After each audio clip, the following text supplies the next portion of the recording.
warahmatullahi wabarakatuh.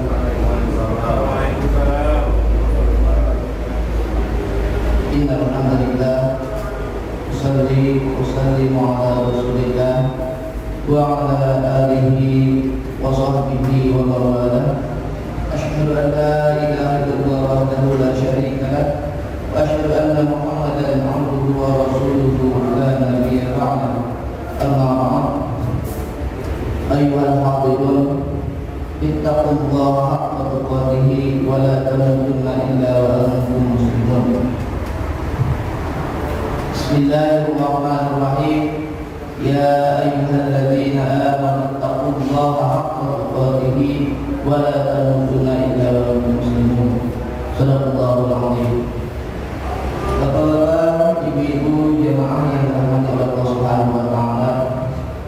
Alhamdulillah, bersyukur kita kepada Allah Subhanahu wa taala di pagi hari ini karena kita masih diberikan kesempatan oleh Allah Subhanahu wa taala untuk merasakan nikmat-nikmatnya, khususnya nikmat yang belum tentu diberikan kepada yang lain, tapi kita merasakannya, yaitu nikmat kita bisa melangkahkan dua kali kita ke Masjid Baitul Izzah dalam rangka melaksanakan sholat subuh berjamaah.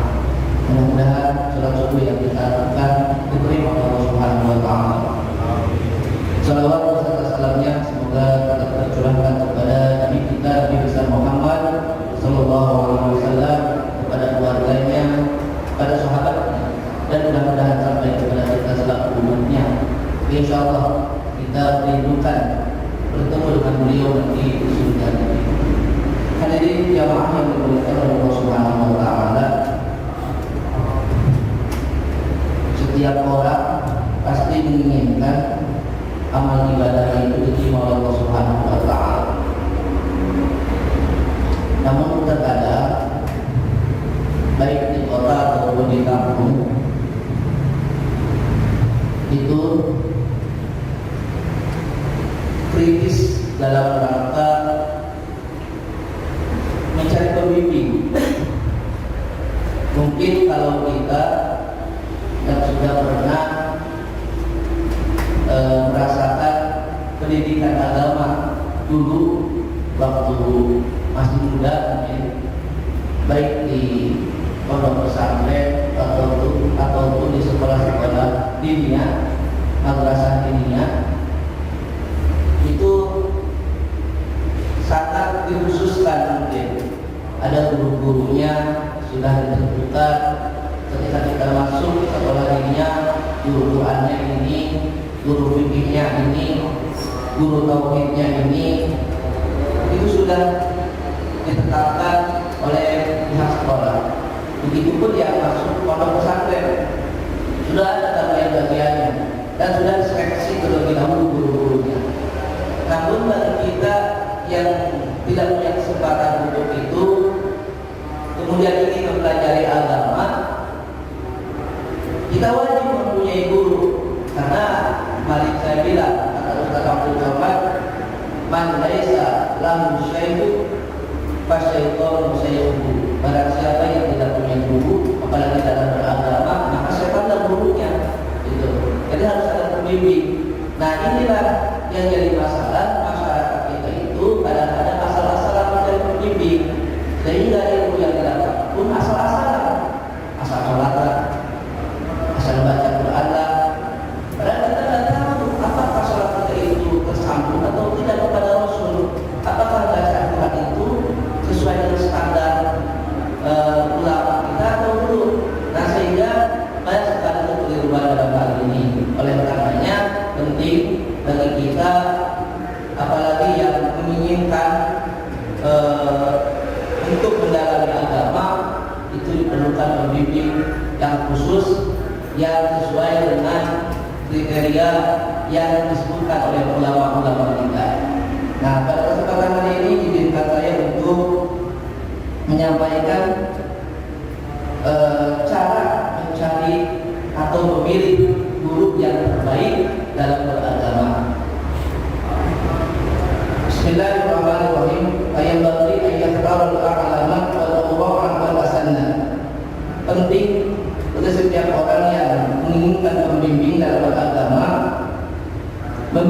guru itu yang pertama a'lam. A'lam itu apa dan kata alimah. Kalau alimah artinya tahu, kalau a'lam paling tahu. Cari guru-guru yang ilmunya luar biasa. Dari mana kita mengetahuinya?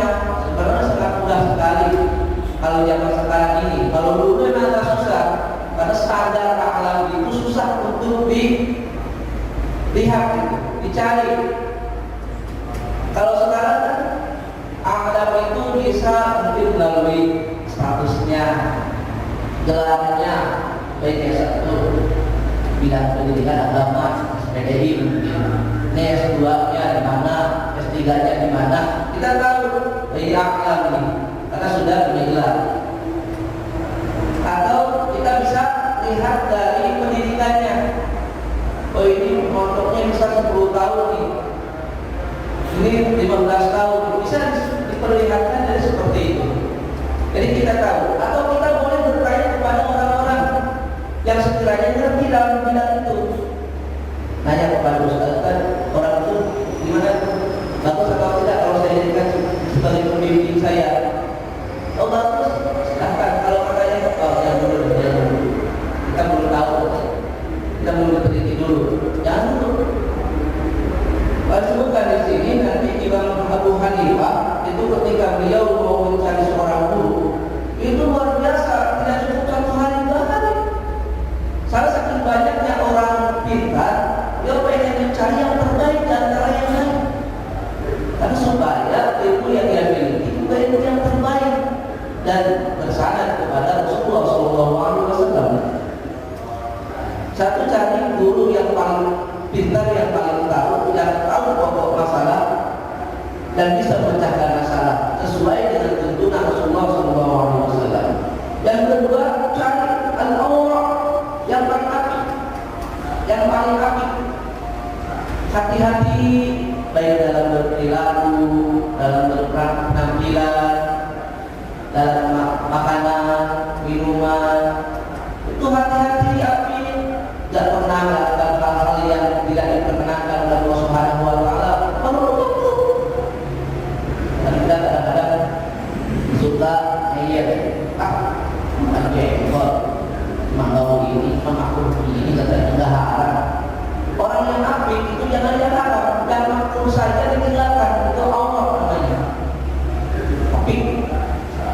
Bahkan jangan pun yang makruh, yang halal saja itu dibatasi. Kalau makan tidak kekenyangan, kalau minum secukupnya saja. Itu Allah. Berpakaian tidak terlalu mewah, tertutup aurat dan batas ketika dilihat. Gerakan sholatnya sesuai dengan tuntunan gurunya, sesuai dengan tuntunan Rasulullah SAW. Saya punya guru di Bogor. Beliau itu kalau saya perhatikan nggak pernah sekali keluar dari rumahnya untuk hal-hal yang biasa-biasa saja. Tapi beliau keluar ketika mau dakwah saja, berkumpul dengan keluarga saja, dan nggak pernah main kemana-mana, kumpul bersama yang ini yang itu, nggak pernah. Karena dia takut khawatir ketika dia ngobrol itu ujung-ujungnya ghibah atau fitnah. Dia nggak mau. Akhirnya dia di dalam rumah aja bersama keluarganya. Ketika mau dakwah, keluar. Atau ketika keluar itu ketika mau sholat berjamaah di masjid saja. Aurat namanya, apik. Cari guru yang seperti itu, yang bisa menjaga wibawanya. Wal hasan, yang ketiga, cari guru yang sepuh, yang sudah sepuh.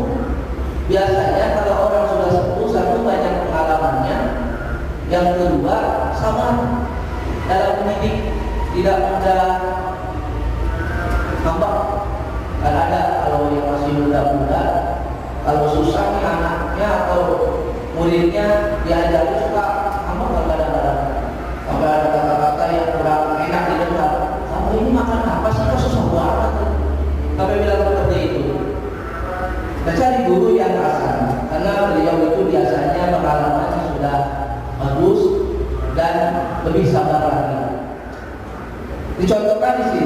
Kama kata Abu Hanifah Rahimahullah, sebagaimana Abu Hanifah, beliau itu mencari guru, memilih guru itu tidak yang kriterianya. Satu, orang yang paling ngerti, yang dicarinya. Kedua, yang paling apik. Yang ketiga, orang yang paling sepuh. Siapa? Ada Abi Sulaiman, yaitu Hamad bin Abi Sulaiman. Itu pun bahkan ta'amuli wa tafakkuri, sesudahnya beliau berpikir-pikir, diteliti, ini guru ini benar atau tidak, bagus atau tidak, ilmunya sesuai atau tidak, itu dipikir-pikir.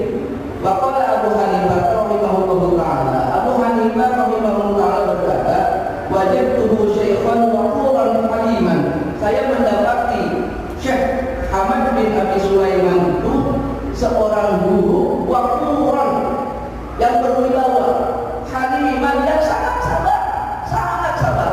Kalau sobat itu sobat saja, tapi kalau haliman itu sangat sabar.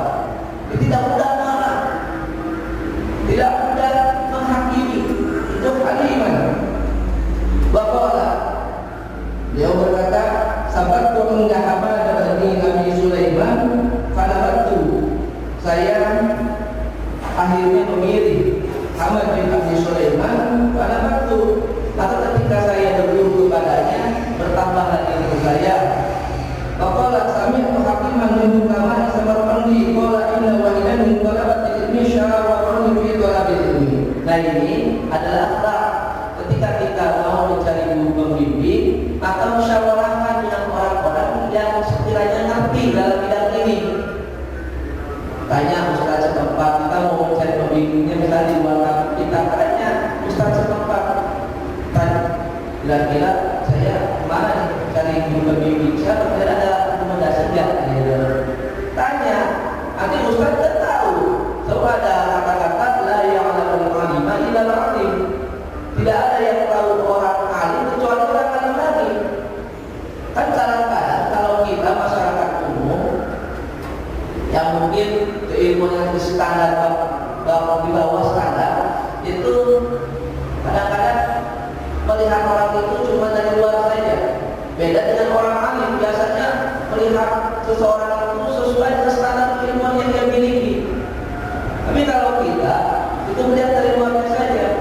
Makanya benar kata Ustaz Ali Hidayat, masyarakat kita umumnya gampang cepat kagum. Itu penyakit itu. Baru kenal, ulama nih katanya. Kenapa? Karena cuma dibacakan satu ayat, bacakan satu hadis, kita langsung percaya, wah ini ulama nih katanya. Kita belum tahu bagaimana riwayat pendidikannya, bagaimana ibadahnya seperti apa. Baru bertemu, dibacakan satu ayat, satu hadis, kita bilang, wah ulama nih. Akhirnya kita, inilah saya jadikan guru saya. Ketika sudah dijadikan gurunya, orang yang merasa dijadikan gurunya, akhirnya baru saya disuruh jadi pembimbing, merasa itu baru belajar bisa. Tapi kalau saya tolak, di bawah saya bisa jatuh nih. Akhirnya dia memaksakan diri dengan keterbatasannya. Cari lagi Google, cari lagi YouTube, pemahaman yang belum sampai dibagikan kepada muridnya, akhirnya tertutup, sesat dan menyesatkan. Itu yang kita khawatirkan itu di masyarakat kita itu. Makanya syawarani, kata Abu Hanifah, silakan cari dulu, tapi musyawarahkan dulu dengan ustaz-ustaz setempat, orang-orang yang sekiranya ngerti, paham dengan hal ini, supaya kita tidak termasuk orang-orang yang lalai, yang asal-asalan dalam mencari guru. Hadirin jamaah rahimahullah, penting sekali, apalagi di zaman yang serba canggih ini, jangan pun guru pribadi ya, di YouTube saja. Kalau kita mau melihat konten-konten agama, kita harus pilih-pilih juga satu bahagia dengan kita. Mungkin bagi orang-orang yang standar ilmuannya di atas rata-rata, itu nggak jadi masalah, nggak terpengaruh. Ada filter di dalam dirinya. Ketika melihat perbedaan-perbedaan paham di YouTube, dia nggak bakalan mulai mudah terpancing. Tapi kalau kita kadang-kadang mudah terpancing, wah, berarti yang saya lakukan ini salah. Kadang-kadang itu. Pada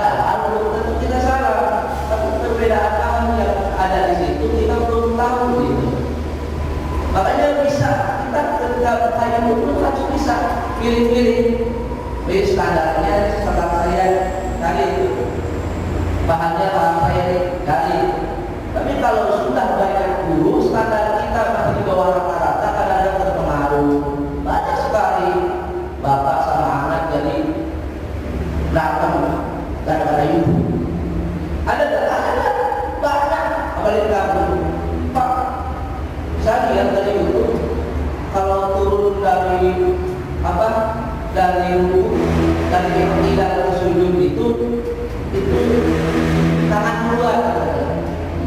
Sedangkan dia sama bapaknya dulu kalau turun dari tidak ke sujud itu lutut kedua. Tiba-tiba di YouTube dikatakan seperti itu karena memang ustaznya berpedoman seperti itu. Akhirnya salahkan bapaknya, ibu berantem aja. Nah, itu yang dikhawatirkan. Tapi kalau kita, itu pendapat misalkan Abu Hurairah, ini pendapat Wahid bin Hudud, tidak jadi masalah. Tapi kalau yang tidak ada standar ilmu dalam dirinya, itu kadang-kadang seperti itu.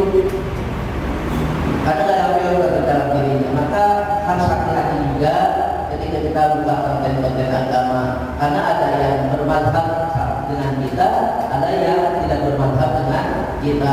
Tapi bagi orang-orang yang standar ilmunya sudah ada, maka mencari di YouTube itu dalam rangka perbandingan saja, supaya tidak mudah menyalahkan orang lain dan tidak merasa dirinya yang paling benar. Itu saja sebenarnya. Hadirin jamaah rahimakumullah, mungkin itu saja pada kesempatan